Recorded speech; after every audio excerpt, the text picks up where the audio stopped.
Então, hoje a gente não vai apenas conversar, nós vamos ouvir histórias, sentir poesia e respirar cultura. Então, seja bem-vindo, Antônio Carlos, a casa é sua.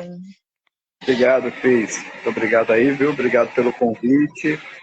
Poder estar falando com você mais uma vez e poder estar fechando aí alguns ciclos, né? Os 6 álbuns da Reg Belt, dia 20 de novembro de 2025, mais 5 livros lançados agora do Reg baseado no Brasil, né? Então são várias coisas aí que já estão se fechando aí. Antônio, antes de jornalista, antes de músico, quem foi o menino que descobriu a poesia? Eu tenho uma trajetória, né, com as letras, né, antes mesmo da poesia, né, que é uma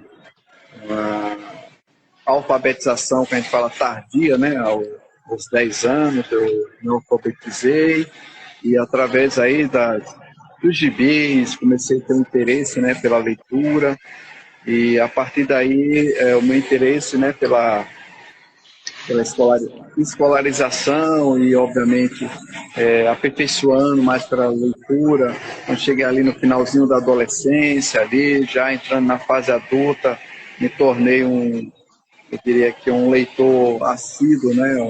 Boa parte dos livros que ainda me acompanham, mais de cento e poucos livros que me acompanham, foi comprado ali no período dos anos 90, né? Dos 18 anos até saí da faculdade, né? Eu entrei na faculdade em 96 e até o finalzinho de sair da faculdade era a leitura. E aonde você citou aí o meu primeiro livro de poesia, que é o Poemas, Diversos Poemas, né? Que foi lançado em 98, ainda estudante de jornalismo na Universidade Estadual da Paraíba, em Campina Grande.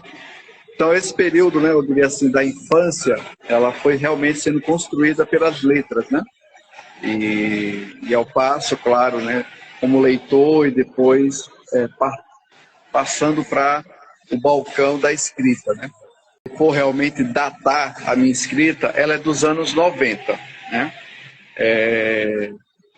O que se tornou, né, toda a minha poesia, que se tornaram 108 músicas, essas composições foram todas feitas ali, 90% nos anos 90.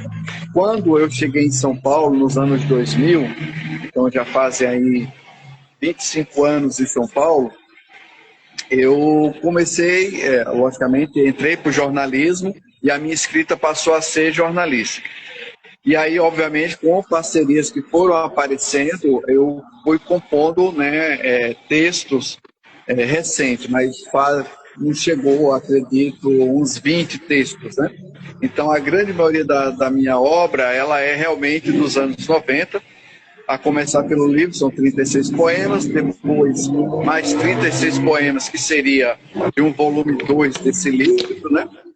E ao todo são 72 poemas que se tornaram canções, se tornaram o projeto da Reg Belt. E aí, te respondendo pontualmente, eu posso dizer que nos anos 2000 teve mais a escrita do jornalista, seja como repórter, seja escrevendo artigos, né, sobre carreira musical, sobre mercado musical. No momento que você percebeu que você não queria mais só consumir a cultura, mas registrar, documentar e preservar a memória musical, cultural do Brasil? Quando eu comecei a fazer a Ritmo Melodia ali em 2001, o intuito era o jornalismo clássico, né, de fazer as entrevistas, escrever artigo. Até então, não tinha nenhum projeto que ia ser registrado além do jornalismo, que é o diário, que é o mensal, né? Porém, com o volume de entrevistas, né, quando começou a passar, chegando, na verdade, perto das 1000 entrevistas, surgiu o projeto Forró do Gogó Mocotó, que é um fomento do forró que foi aprovado pela Prefeitura Municipal, aonde, a partir daí, eu fui lançar o primeiro livro baseado, né, nas entrevistas, né, porém esse livro ia ser só com os artistas de São Paulo, né? Ou natural, ou que residiam na cidade. Partindo desse primeiro, vamos dizer assim, esse start inicial do livro, eu catalogando os forrozeiros que eu tinha entrevistado, eu observei que eu tinha muito mais do que um livro, tinha 5 livros. Porém, para esse projeto só poderia ser lançado um. Então, fisicamente, foi lançado um, Forró do São Paulo é Forró do Gogó Mocotó, tá? Foi lançado esse livro e, posteriormente, eu subi tanto esse livro, que foi lançado fisicamente, 200 exemplares, foram distribuídos em bibliotecas, unidades do SESC, eu reuni com os outros 4 livros e subi para a Amazon. E a partir daí, sim, deu start, isso aí, 2021. Deu start que eu poderia começar a partir dali, trazer as entrevistas da revista, categorizar elas, ser um curador, categorizar elas e lançar em livros. E agora, em 20 de novembro de 2025, foi lançado mais 5 livros agora com os regueiros, né? Então, a primeira série, né, do Forró do Gogó Mocotó, foram 200 entrevistados, e agora, reggae baseado no Brasil, mais 200 entrevistados. E eu já estou trabalhando esse ano no livro dos violeiros e da música sertaneja e dos instrumentistas.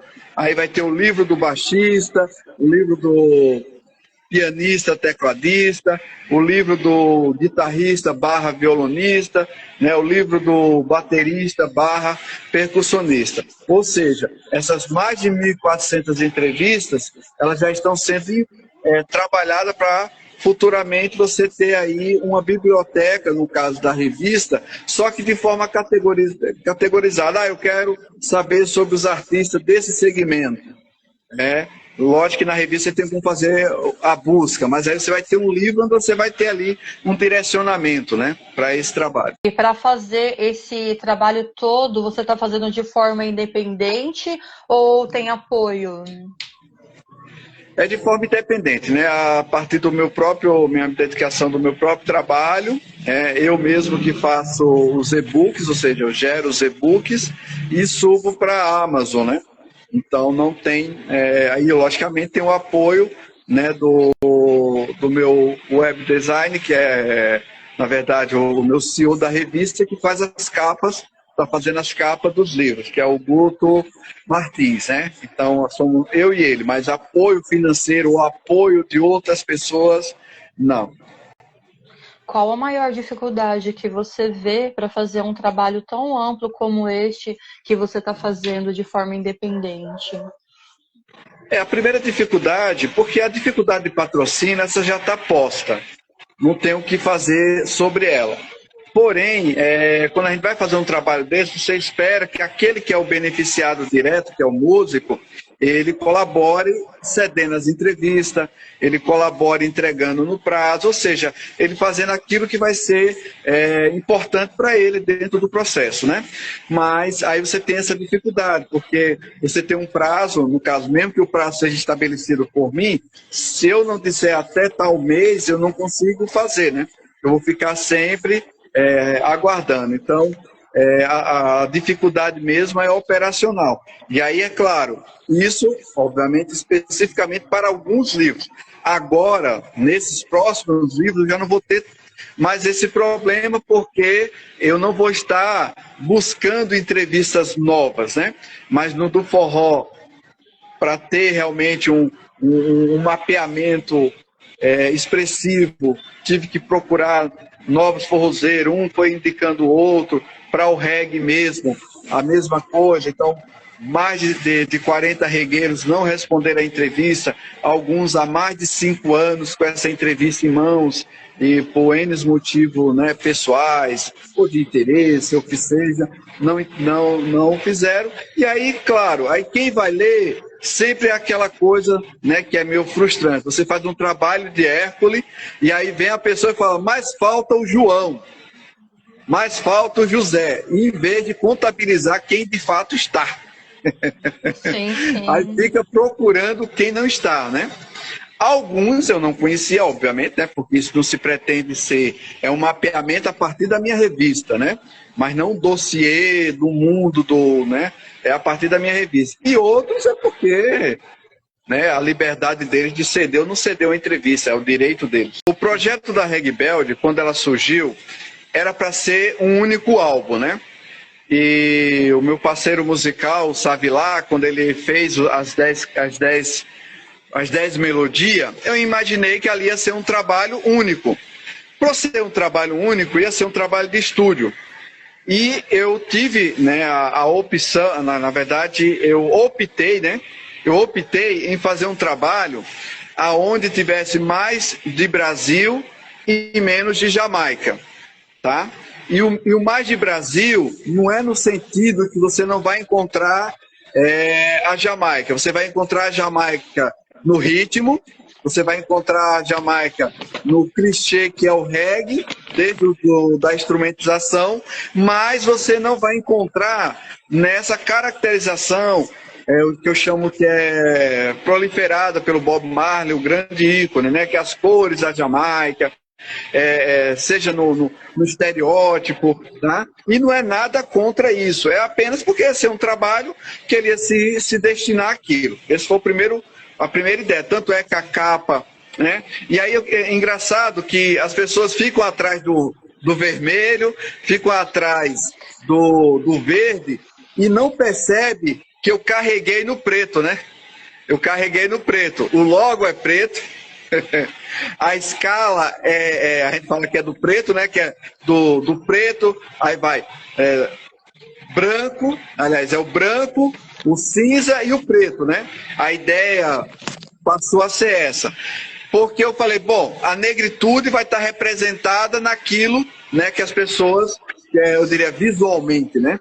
E, inclusive, que em alguns países não chama negro, mas chama preto, né? O black, né? Que é o caso dos Estados Unidos.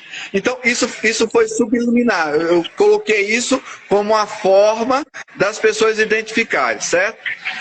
Com o advento das novas músicas, da trilogia, eu tive que repensar o projeto. Eu tive que repensar.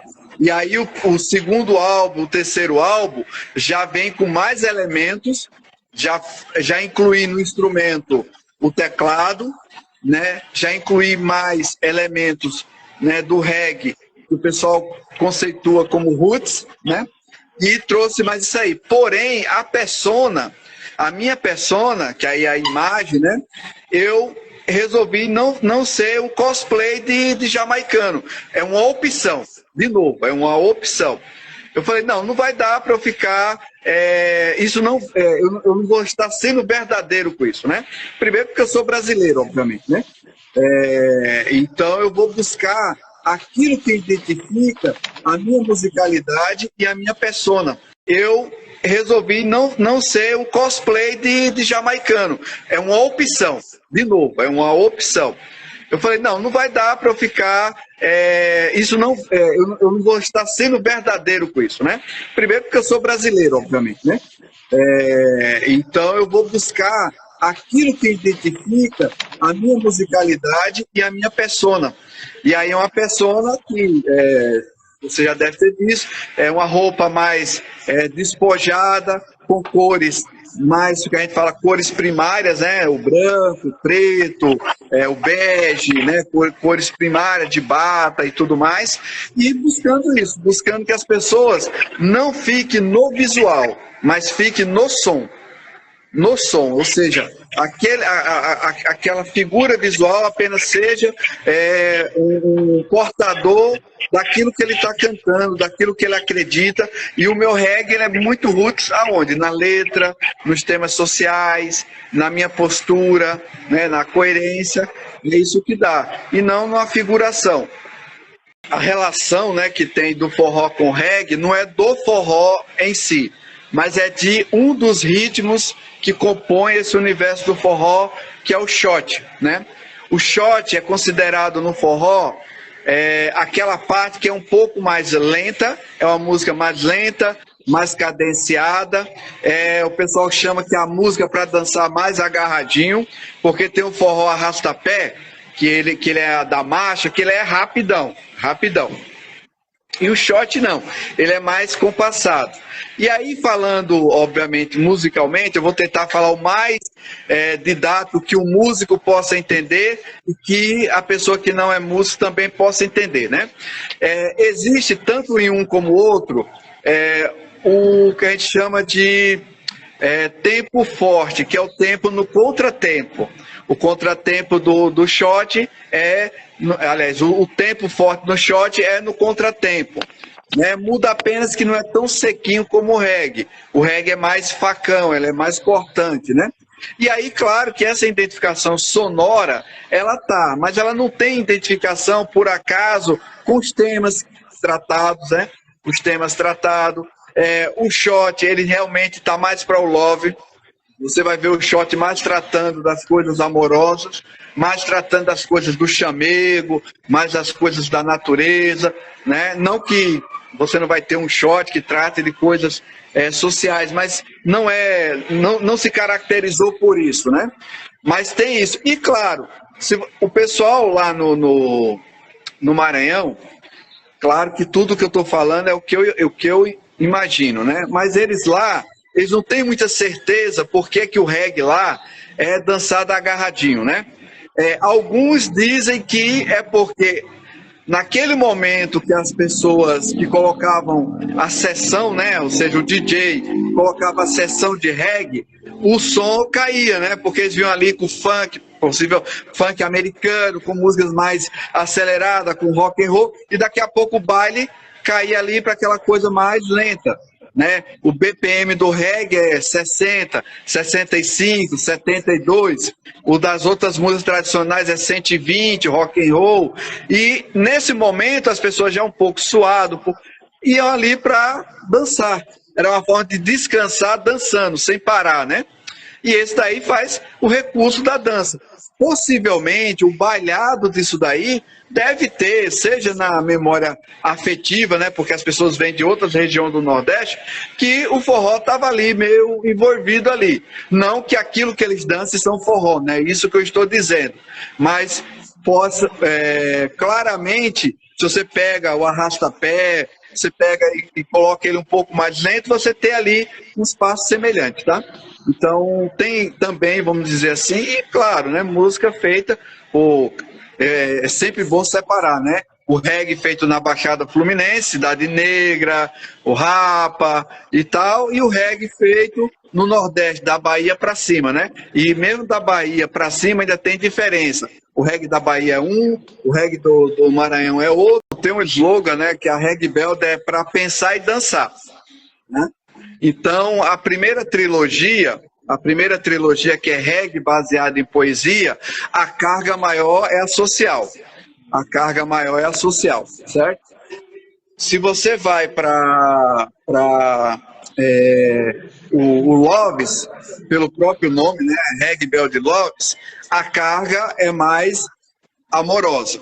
Só que eu te digo que ambos, agora eu estou falando de ritmo, tá?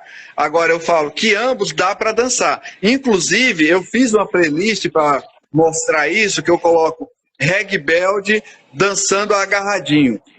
Né? E aí eu separei aquelas músicas da Reggae Belt, independente se é social ou se é love, que ao ouvir você tem um impulso da dança, né?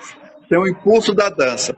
E aí, claro, se você for buscar lá no Maranhão, ninguém tinha ali um letramento do inglês, muita gente no Maranhão deve ter dançado música social, porque o ritmo ali, né, era o mesmo, né? Então, resumindo aí, eu digo que a Reggae Belt é para pensar e para dançar. Mas eu não considero ela uma música de entretenimento. Exemplo, se você me chama para um churrasco e pede para eu tocar Reggae Belt, eu vou me recusar, entendeu? Não vai dar.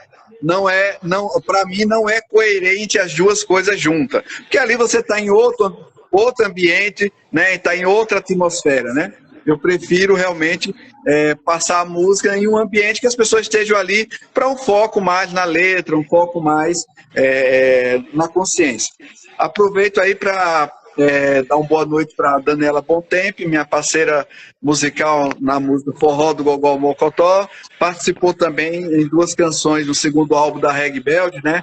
Vibração Positiva e A Caminho do Mar. E uma querida amiga aí que também contribuiu com o projeto Forró do Gogó Mocotó, com a escrita do projeto. E tamo junto. A Frida era foda mesmo? Opa, com certeza. Com certeza. E até obrigado aí pelo gancho. O trabalho da Frida eu tenho muito carinho. São 7 músicas, né? 7 músicas que falam da Frida. Esse projeto, inicialmente, ele foi... eu diria que até, como é que fala assim, não é inspirado, né? Mas ele foi motivado pela minha parceira musical, Luana Fadlin. Ela chegou e perguntou se eu conhecia a Frida, porque a Frida, nas redes sociais, tem muita imagem da Frida que o pessoal nunca sabe, né? Se ali é a Frida, a própria que fez a própria pintura, o autorretrato, ou se é um personagem que alguém fez, né? De pessoas. E no caso, a própria Luana, ela tinha essa dúvida. E eu já tinha homenageado a Frida no meu primeiro álbum, né? Lá na música Rostos. Tem a Frida Kahlo lá no finalzinho. Eu cito entre as mulheres a Frida Kahlo. E é uma figura que eu tenho, primeiro por ser feminista, né? Segundo por ser comunista, igualmente, e ainda por cima ser uma pessoa com paralisia infantil, que eu também tenho, né? A gente também tem essas 3 situações. E somos cancerianos, né? Somos nascidos em julho. Então, todo esse manancial. Então, eu fiquei muito feliz de escrever sobre a Frida. A Luana fez a primeira melodia, a gente começou a participar de sarau, ela se caracterizando como Frida, como personagem Frida, porém, as outras letras que eu fiz, outros parceiros musicais foram que colocaram melodia, né? O Reinaldo Nascimento colocou melodia em 2, né? Em 2 músicas, e a Jussara Freire, né, colocou melodia, a Jussara colocou melodia também, e o Vagão colocou melodia também em uma das Fridas, né? Então aí compôs aí 7 Fridas, que é o que eu chamo, né, do trabalho, que eu chamo de tributo à Frida. Dessas daí, no reggae, tem as 2 feitas pela Jussara, e a feita pelo Vagão Paiva, eu e a Luana. São 3 que são em ritmo de reggae e estão aí no projeto da Reg Belt. Os outros são em outro ritmo, né? Mas aí eu considero aí o tributo à Frida Kahlo. E ela era foda mesmo, não tenha dúvida. O reggae hoje, eu vou tentar separar ele pelo menos em 3 níveis, né? Vamos falar do reggae que está circulando pelo Brasil, né? O reggae que está circulando pelo Brasil, ele se divide em 2. Em os ícones do reggae, né? O Edson Gomes, o Tribo de Já, né? Que ainda circulam, que já estão, né? Passaram aí, já estão na terceira idade, né?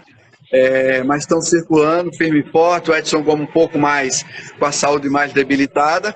E aí você tem o reggae, que é aquele do mainstream, né? Que é o reggae que aí vem com as bandas, que seria hoje, né, o que foi um dia a Cidade Negra, o Nat Roots, né, que está chegando.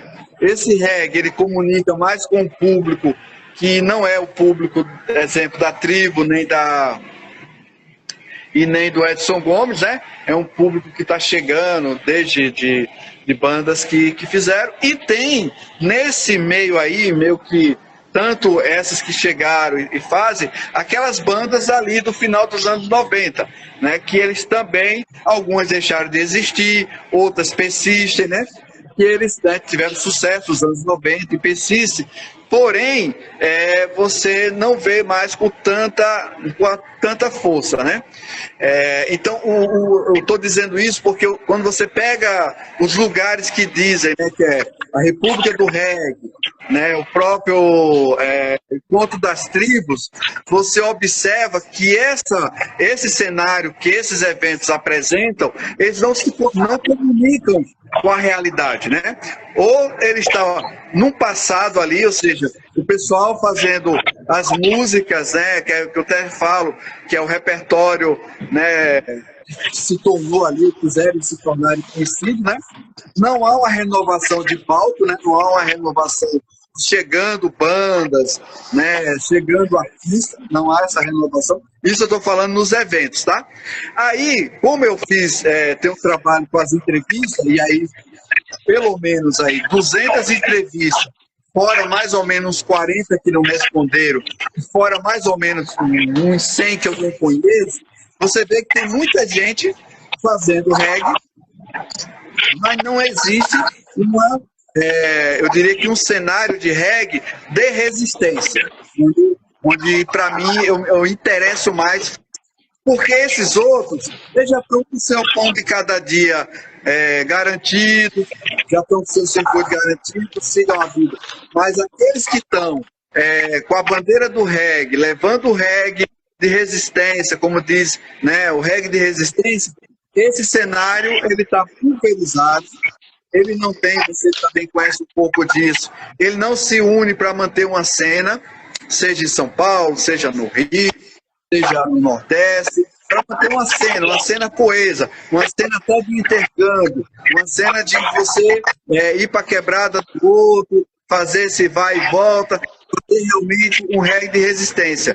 E aí você ainda tem alguns ícones do reggae indo para a direita, para a extrema direita, com um discurso totalmente anacrônico do que se diz o reggae, né? Então, se você faz reggae, velho, não dá para você votar em pessoas da direita, não dá para você votar em racista, não dá para você votar em homofóbico, não dá para você votar em pessoas que são armamento. Não dá. É incoerente, né, você ter essa postura. Você pode até votar nulo, mas você não pode, né, estar junto com essas pessoas que estão exatamente contra aquilo que o reggae prega, que é uma justiça social, que é o fim da desigualdade social, que é, obviamente, a gente ter, né, sair da alienação, né?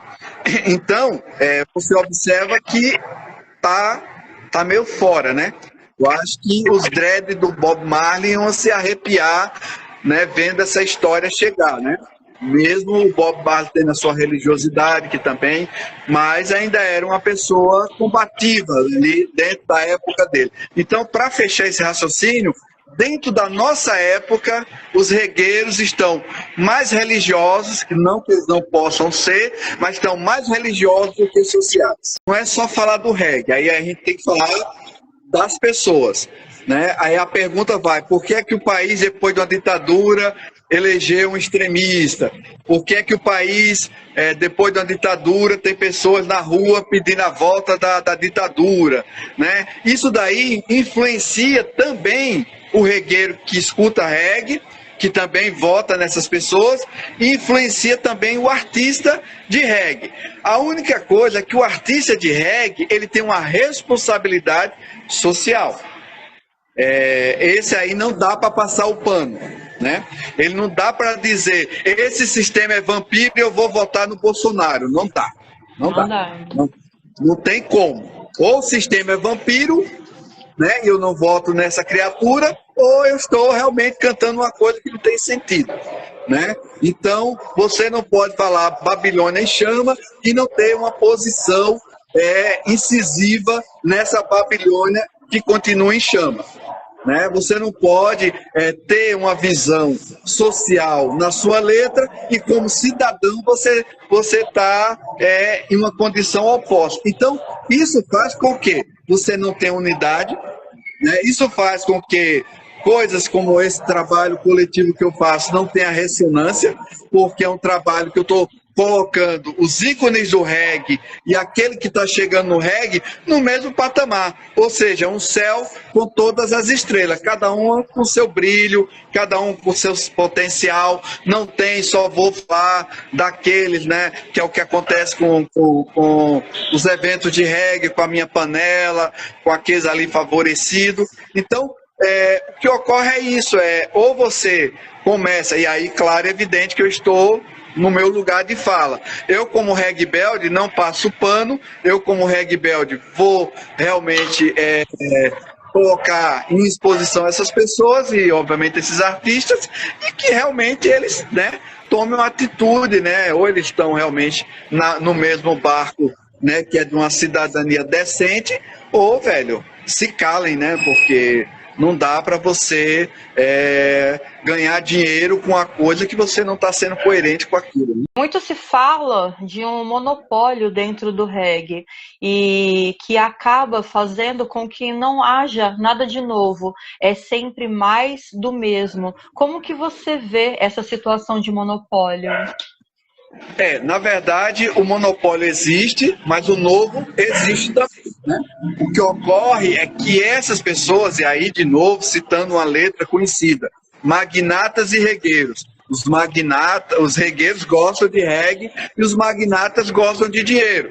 Só que os regueiros que um dia, né, estavam ali no fronte para engrossar o caldo, eles também estão junto com os magnatas, né? Eles apertaram a mão dos magnatas, vou aqui cuidar do meu e estou afim dessa, isso aqui a gente vai ter aí para frente, né? Daqui a pouco essas pessoas vão deitar o corpo ao chão pela natureza das coisas, né? Pela biologia das coisas, e cabe a nós. Por isso que eu te falo que aí, de novo, estou me colocando no meu lugar de fala de regueiro. Eu não fico preocupado com os reacionários. Eu fico preocupado com a falta do grito daqueles que não são reacionários. Os reacionários, você só pode esperar que eles sejam. Eles estão sendo coerentes com isso. Eles vão estar no grupinho fechado, eles vão estar com essas máfias do reggae, eles vão estar ali. Agora, eu quero saber aqueles que estão nos grupos de reggae, aqueles que estão na batalha, aqueles que estão passando necessidade. Tem muito regueiro, artista regueiro passando necessidade. Necessidade mesmo, na verdade. Então, esses que estão passando necessidade tem que simplesmente se armar. E é se armar com o quê? Com aquilo que é o trabalho dele. A palavra, o discurso, o enfrentamento. Essa jornada te ensinou sobre a música brasileira, todo esse trabalho musical, né? O que te ensinou, né? E o que você acha que falta pro povo, para o público perceber, né, toda essa riqueza musical que tem no Brasil? Olha, no passado, o pessoal, para escutar música, só tinha dois caminhos. Ou ligava o rádio, ou seja, comprava um rádio, ou comprava disco. Até show era algo mais raro, né? Se você só tinha esses caminhos de você escutar música. Hoje você tem canais que você escuta música, N canais. Hoje você não precisa comprar música, você baixa, ou mesmo o artista manda, você tem isso livremente. Hoje você tem muita, a quantidade, né, de música hoje é absurda. Porém, o ouvinte hoje, ele não está se qualificando como ouvinte.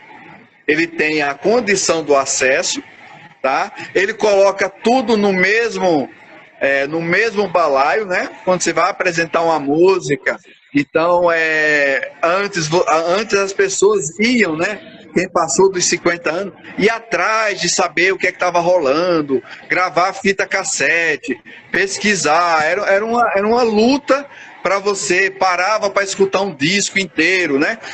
Hoje você não escuta uma música inteira, né?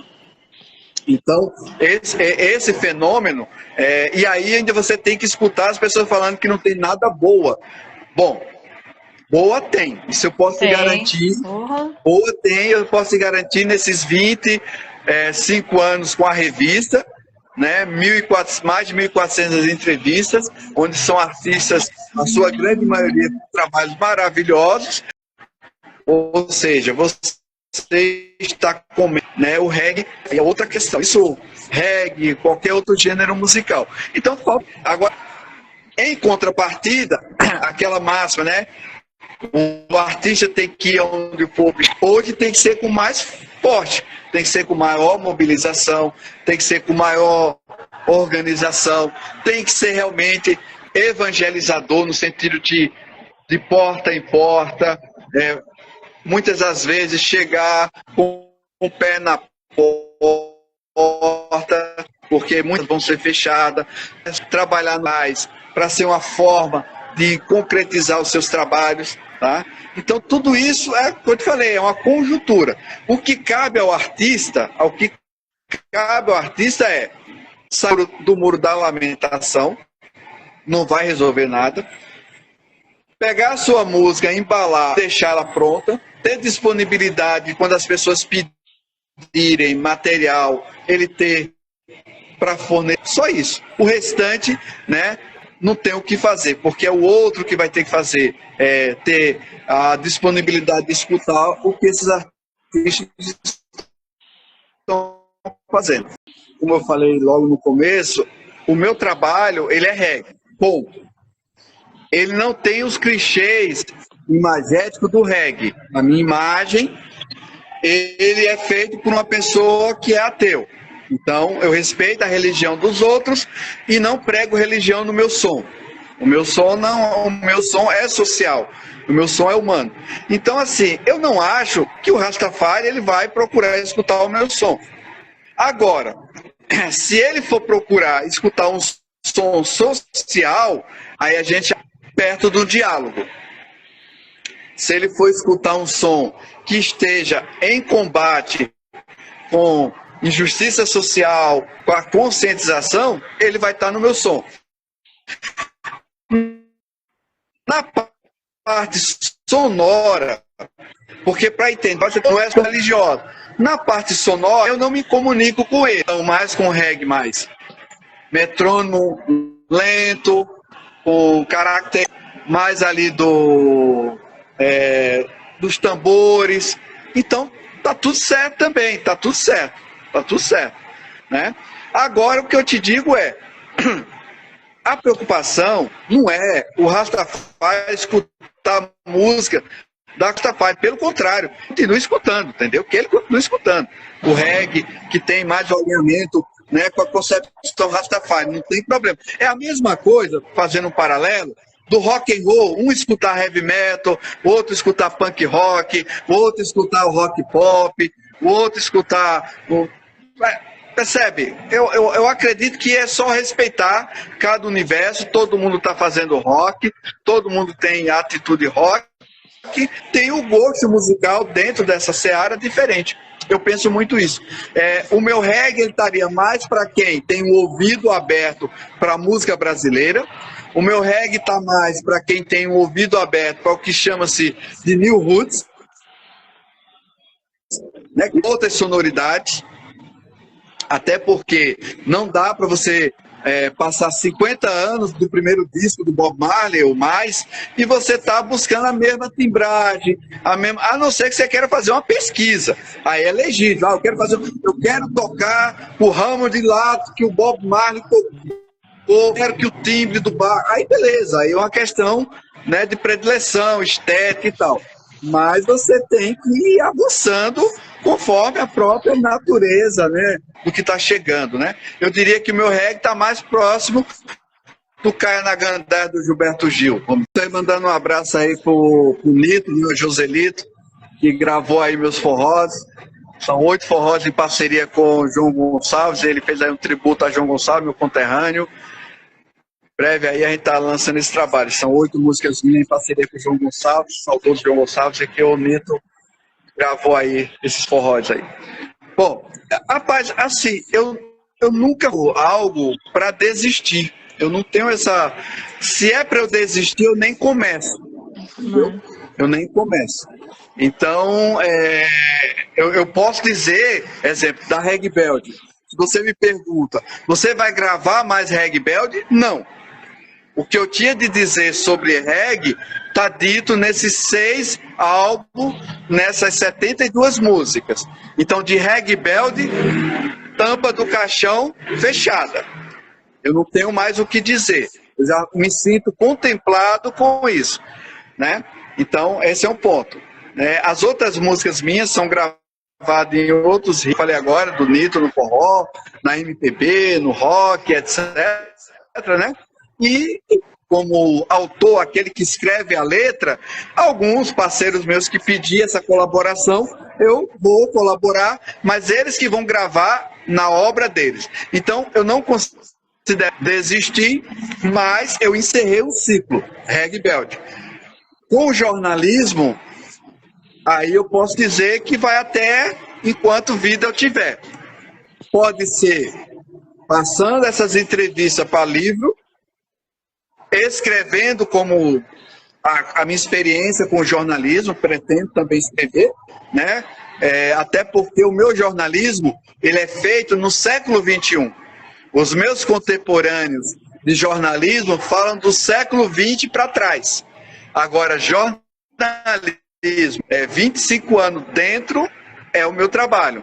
Então, pode ser que daqui a uns 30 anos eu comece a escrever sobre esse jornalismo do século XXI, através do meu lugar de fala, através da minha experiência, e aí pode ser que seja aí, e aí, obviamente, como Ramos Tinhorão, vou até o final, né, enquanto tiver um suspiro ou tiver algo a dizer. Mas, assim, desistir dos meus propósitos, não.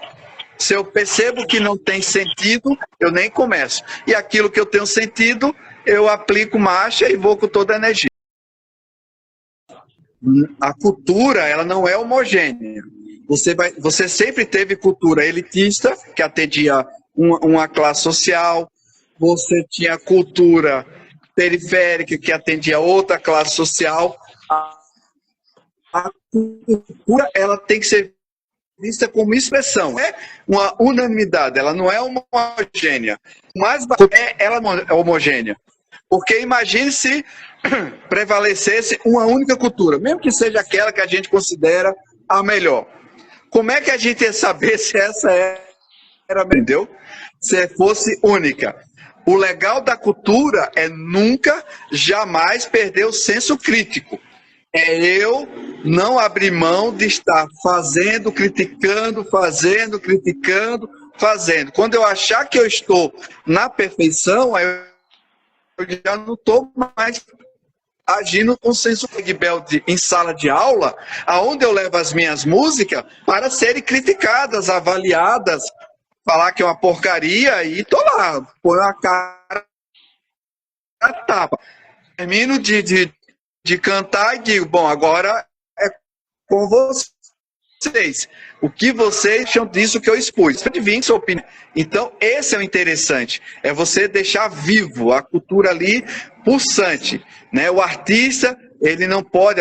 Recentemente, um artista, por causa de um artigo meu, ele queria me processar. E eu não fiz nada cabível a processo. Eu usei o senso. As pessoas, elas não entendem que se você é uma pessoa pública, seja no jornalismo, seja na política, seja nas artes, você está exposto à crítica. Você não seja, vai ser um trabalhador em outra área, onde você termina o seu casa, volta para sua família e está tudo certo, entendeu? Agora, se você expõe o seu trabalho dentro da cultura, você está exposto a pessoas gostarem, a pessoas não gostarem, a pessoas fazerem crítica que não tem fundamento, a pessoas que fazerem crítica que tem, e você observar, puta, eu tenho que melhorar nisso aí, né? Eu acho que isso aí o cara tá certo, eu acho que eu tô, né? Então, eu percebo o seguinte, que a sua pergunta ela está muito assim. Lá na ditadura militar, teve outros que apoiavam a ditadura militar, teve outros que eram alinhados com a ditadura militar. Mas alguns se colocaram, né, em oposição oposição a que eu falei, que hoje falta ao rei não estar, né, nesse circuito do reggae, ele se colocar. Primeiro ele se juntar, né, não é ser amiguinho de clube do Bolinha, clube da Luluzinha. É dizer, peraí, a gente tem que estar contra esse inimigo comum, contra esse sistema que nos oprime. E esse inimigo comum, a gente vai estar colocando a nossa arte em batalha, que é o que eu faço. Faço isso com o meu trabalho do jornalismo, eu faço isso com o meu trabalho do reggae. No jornalismo, se eu fosse praticar o jornalismo que eu aprendi na faculdade, que está correto, eu só ia entrevistar quem está na cena. Então a gente ia ficar entrevistando os 10 que estão na cena, os 10 que estão famosos, entendeu? Optei por mostrar a diversidade musical do Brasil, tão falada, tão propagada, você não vê nos meios de comunicação. Então você liga o rádio, você liga a TV, você vai nos canais do YouTube, você vai em qualquer lugar, você vai ver aquelas pessoas que são as mesmas. E aí eu mostro que tem, né, outras pessoas fazendo o trabalho. E aí cada um que vai julgar o trabalho artístico e etc, né? Que aí já não cabe a mim, que eu não sou crítico. O jornalismo musical no Brasil, no seu ver, ele é valorizado como deveria? E onde você vê as maiores falhas, né, e as maiores potências? Bom, primeiro a gente tem que começar do começo, que não existe mais jornalismo musical. Ponto. Quando eu digo que não existe jornalismo musical, que fique claro. Os meios de comunicações tradicionais, que tinha lá uma página dedicada a um crítico musical, que ele que tinha a batuta de falar o que era o melhor, o que estava acontecendo, esse daí não está. Aqueles que faziam essa profissão, porque as empresas de jornalismo não estão mais investindo nessa pauta. Aí é o que o JP falou, aí tem a pauta do entretenimento. Aí o entretenimento vai ter tudo, inclusive música, né? Inclusive música. Mas eu não considero jornalismo musical. Então, o jornalismo musical hoje, né, no século XXI, a grande mídia continua fazendo o que sempre fez, cobrindo quem está, né, em evidência, né, quem está em audiência, continua fazendo o mesmo. Não tem mais crítica musical, ou seja, não está sequer avaliando esses que estão, viram a questão cíclica, né? E quem realmente ainda faz esse trabalho, não estou dizendo que eu sou o único, tá? Mas possivelmente poucos fazem, de procurarem pessoas que fazem um jornalismo, um trabalho musical, né? Aonde você vai pesquisar, né? Tem colegas jornalistas que falam, olha, legal, você faz um trabalho, preciso fazer, eu vou lá, já vejo a entrevista, se me interessar, eu já faço o contato, você ajuda até o colega, né, do meio. Mas é uma opção, né? Eu diria que é um jornalismo mais de guerrilha, né? O crítico musical, que é outra coisa que era no passado, esse perdeu o seu ofício, né? Hoje o crítico musical perdeu o seu ofício. Aqueles que já foram famosos um dia como tal, que eles continuam, né? Usando o YouTube para isso, eles, para ser bem sincero, não sei o que eles contribuem. Fica na questão da polêmica, né? Então tem aquele crítico musical que vai chutar a canela de todo mundo, tem aquele crítico musical que vai mais. Hoje você não precisa mais de eu diria, de um curador para escutar música. Você faz as suas próprias escolhas. Ruins ou não, faz as próprias escolhas, né? Essa função. Tanto é que eu volto a dizer, eu não sou musical, eu sou repórter. Eu sou aquele que vai atrás de pessoas para deixar o lugar de fala dessas pessoas. Algumas pessoas falam, pô, mas você entrevistou aquela pessoa que não tem um trabalho bacana, mas é o trabalho da pessoa. Não estou aqui para dizer é bacana ou se não é. É o que ela faz, entendeu? E segue. Cada um que vá fazer o seu julgamento. Não sou eu que sou a tábua do julgamento. A fala do Nito, porque quando eu conheci o Nito, inclusive ele e a esposa dele, a Fofa, Ele era uma pessoa que nos anos 90 estava tentando uma carreira musical, como disse aí o JP, tinha desistido dessa carreira musical, né? E através do nosso contato, conversando, eu fui mostrando para ele que carreira musical não é aquela que está na TV. Carreira musical é aquela que você acredita, entendeu? Aqui você acredita. Se você vai fazer uma carreira pautado, ou eu faço para ser famoso, que é um direito seu, né? Vou fazer porque eu quero ser famoso, é um direito seu, ou você faz porque você acha que tem algo a se expressar, algo a comunicar, alguns chamam presunçosamente, eu sou um deles, um legado a deixar, entendeu? Vai fazer, entendeu? E você também pode optar em não fazer também. E no caso dele, né, ele cedeu para Ritmo e Melodia. A partir daí, ele teve contato com o meu trabalho, né, a minha parceria com o João Gonçalves, que somos fã do João Gonçalves, nosso conterrâneo. E aí veio essa ideia dele ao forró, retornar ao trabalho. Então, mostra bem isso. Eu acredito que hoje a arte está muito pautada. Hoje você não tem gravadora, hoje você não tem aquela empresa que vai chancelar você ser um artista. Você tem que sim ter um desejo para tal. E a Cris Rússia também é a prova disso. Conheci ela como produtora, conheci ela ao lado de pessoas que eram artistas, e hoje ela é poetisa, hoje ela tem o trabalho dela artístico no rap. É isso, cara. Entendeu? Agora, se você quiser realmente... até o pessoal brinca, né? Que as pessoas não gostam de arte, gostam de famosos. É um fato, né? Eu cito essas duas entrevistas, né? Eu cito a entrevista com o Oswaldinho do Acordeon, porque ela é emblemática.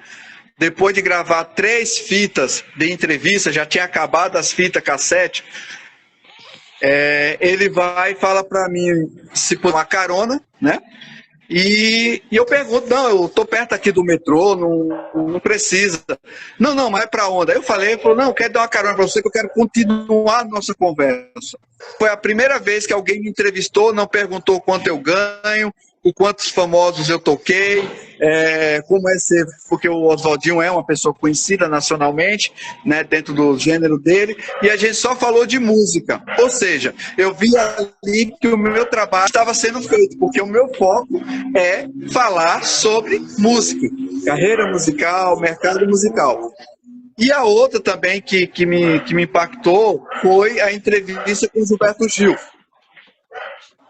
O Gilberto Gil, do qual sou fã, eu fui entrevistar o Gilberto Gil. Antes da entrevista, eu assisti o São João, que é um documentário do Gil, oportunidade. E eu não gostei nem um pouco. Foi o meu primeiro momento, assim, como crítico, né? E saí de lá, até sair antes mesmo de terminar, achei que era muito caricato, né? E eu tava, a gente fazia uma lista para aqueles que iam entrevistar o artista. E eu tava nessa lista do Gil. Então eu fui, né? Meu emputecido, uma pessoa realmente iluminada, tranquila. Eu ali, um jovem com menos de 30 anos, dando chute na canela dele. Lógico que baseado, né, em coisas sérias, né? E ele entendeu isso. Ele entendeu que estava falando com alguém que conhecia sobre aquele traçado, para dizer, esse documentário é para inglês ver, não é para nordestino ver. Ou seja, isso daí entendeu perfeitamente, foi um gentleman, né? Entendeu que realmente era para turista mesmo, entendeu? Não era para... isso é para vocês, é para turista. E depois veio, né? Pude fazer uma excelente entrevista até hoje, revisando a entrevista para estar no livro do forró, e a mesma entrevista está no reggae, né? Eu vendo, foi muito importante ali, né? Primeiro, né, um contato, que a gente está falando de artista, um artista que tem a sua consciência social, um artista que sabe receber uma crítica quando essa crítica tem embasamento. Não é uma polêmica, não é um falar, mas entende que ali você está falando o que você conhece. E ele disse isso, não foge, como diria, né, não foge da luta. Então, isso me deixou realmente... E os demais, né, que eu falo, pessoas, aí falando de forma que atende geral, pessoas que chegaram para mim, principalmente na pandemia, me agradecendo que na pandemia, se não que ele tinha para mim, ia material para preencher um edital. Porque ele não tinha nada guardado dele. Ele não tinha a história dele escrita. E não você tem que encher um monte de lá para dizer quem você é, para onde você vai e tal. E essas pessoas viram a importância de contar a sua história. E contar a sua história não de forma superficial. Mais de 30 entrevistas. Aqueles que reclamavam que era entrevista, mais de 40 perguntas, um livro, eles viram o benefício. A sua história contada. Que faleceram, e se você pesquisar na internet, você só vai encontrar a história dele na Ritmo e Melodia. Se não fosse a Ritmo e Melodia, ele nem existiria para o mundo moderno, né? De momentos marcantes, né, da revista Ritmo Melodia, mas eu sei também que você já teve vários eventos marcantes, né, com a Reggae Belge. Eu gostaria que você citasse o que mais te marcou, levando em consideração que música é transformação de vida, e ela certamente já tocou em alguém e que ali naquele momento foi um momento marcante para você. Olha, você sabe que eu não faço média, mas aproveitando a sua presença, até hoje é o que eu guardo com muito carinho. O seu evento é o evento que eu gostaria que ele fosse multiplicado milhões de vezes para eu participar milhões de vezes, porque ele tinha a característica que eu acabei de falar dessa conversa. Resistência, no miolo da quebrada, com esta bacana, não era uma estrutura tabajara, o artista sendo respeitado, você podendo expressar sua música ali, sem ninguém estar pedindo para você descer, você tinha o seu tempo, né? Então, esse evento que você fez, né, junto com o pessoal do Frequência Reggae, que eu também entrevistei, né? O Leroy, a Denise e o Jamaica, eu acho que o Jamaica também, mas enfim, do Frequência Reggae. Esse é um evento que me marcou muito. Inclusive, esse evento, eu ainda tenho um corte dele, né? Que eu fiz uma edição dele, até como portfólio, quando eu falo a questão do que é né, da voz ativa do reggae, né? Ali poucos minutos que eu falo e ali me representa. Então, esse é um momento assim marcante, né? A Reggae Belge eu fiz poucas apresentações e essa é uma que me marcou. E fora o show propriamente Belge, é o Reggae Belge em sala de aula. O Reggae Belge em sala de aula também me marca muito, me surpreende, né? As pessoas... Poxa, que lembrança maravilhosa, né, que você resgatou. Eu tenho no meu perfil do Facebook, tenho os álbuns dos eventos, né, e tem mais coisas da sua participação nesse evento lá nessa quebrada, né. Depois eu vou dar uma olhadinha, ver o que eu posso recuperar e eu vou te mandar.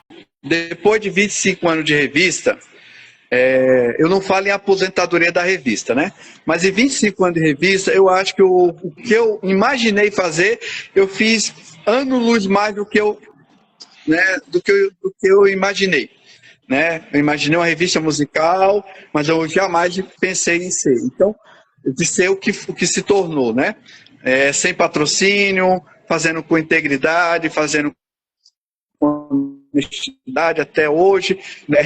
Uma pessoa, um convite de entrevista, a pessoa perguntando, eu vou pagar quanto? Falei, não vou pagar nada. Então, esse tipo de coisa, né, que você discuta, porque as pessoas estão acostumadas, né, você convidar para uma entrevista e ser de forma realmente... Bom, enfim, eu considero que agora, né, pensando para frente, né, eu só penso agora em conseguir, primeiro, materializar todos esses livros, né, e depois disso, conseguir escrever sobre essas experiências musicais. Da mesma forma que eu fiz lá a palestra Profissão Músico. Aquela palestra, Profissão Músico, ela vai me servir de inspiração para eu escrever. Só que baseado nas minhas experiências, não baseado naquilo que eu vivenciei de forma profunda, teorizando aquilo que eu vivenciei. Então, eu espero, o que eu almejo é isso, né? E, obviamente, poder palestrar sobre isso, poder fazer essa troca, né, de saberes, né? E para contribuir mais com a música. Aconselhar hoje para o jornalismo, porque eu pratico um jornalismo do passado, né?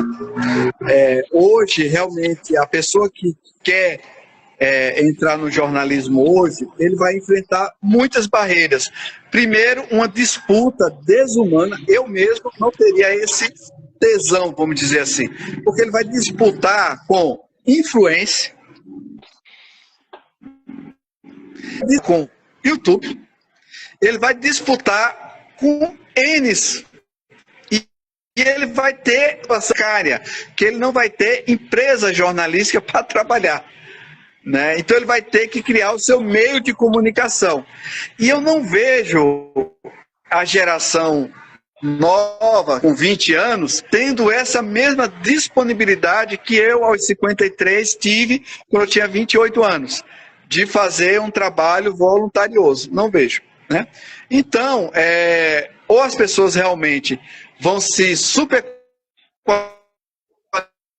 qualificar, né, para 10 idiomas, ser especialista de muitas coisas, para poder exercer o jornalismo, né? Jornalismo, vejo, jornalismo custa, mesmo que sendo da grande mídia, que o pessoal demoniza, mas é um jornalismo de estrutura, que eu gostaria de ter para fazer o meu trabalho, né? Aí você vai ter que tirar o quê? Aquilo, a criticidade daquilo que tem. Mas é um jornalismo. O jornalismo de tudo, ele nunca vai deixar de ser, porque ele é um trabalho de cidadania, né? O jornalista que não entende que é cidadania, ele está na profissão errada. É uma cidadania. Sempre que houver sociedade, vai ter jornalismo. Agora, claro, as formas que vão ter, toda essa mudança social já mostrou. Lá o jornalismo de 200 anos atrás e o jornalismo de hoje, né? E aí, é claro, o pessoal fala fake news. Não pode ser fake news, porque se é news, não pode ser fake. E se é fake, não pode ser news. Essas duas palavras, elas não tem como. Ou ela é news ou ela é fake, né? Você não pode fazer uma notícia falsa. Então, ela não é notícia, entendeu? Então, era notícia ou ela é falsa, né? Então, não dá. Uma coisa que entristece muito é que a premissa do jornalismo, que é a checagem, a busca incessante de informação, hoje não, você opina e é isso. E aí, se você for trazer uma informação maior, fala, não, isso é só sua opinião. Aí a opinião dele não tem base de nada, ele quer deixar ela na mesma régua, entendeu? Aí não dá, né? São muitos gênios sem conhecimento, né? É muita gente que pensa, mas na realidade só tem uma testa oleosa, né? Não tem jeito. A galera que como diria minha avó, todo penso é torto, né? É torto. A galera que gostaria de participar da Ritmo Melodia, participar de uma entrevista sua, que eu digo de passagem que é maravilhosa, né? Como que faz para entrar em contato? A primeira coisa é ter vontade de escrever, né? Porque a entrevista continua escrita. Aí a pessoa vem e fala, mas todo mundo está gravando, por que você está fazendo isso? Então, primeiro tem que querer escrever.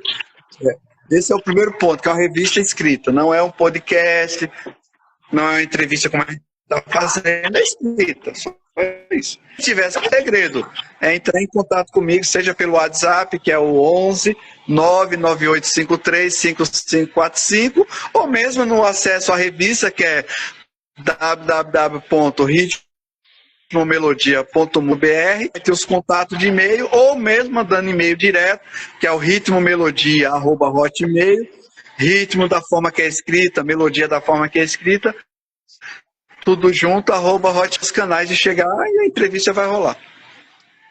E eu quero agradecer, né, por todas as oportunidades que você deixou para a gente, né, que todas as vezes que eu apresentei alguém para você, né, foi lá, fez a entrevista, gostaram de verdade, né, é um trabalho excelente mesmo. De forma geral, né, principalmente começando pelo músico, né, se você realmente quer entrar nessa carreira musical, né, é uma carreira maravilhosa, né?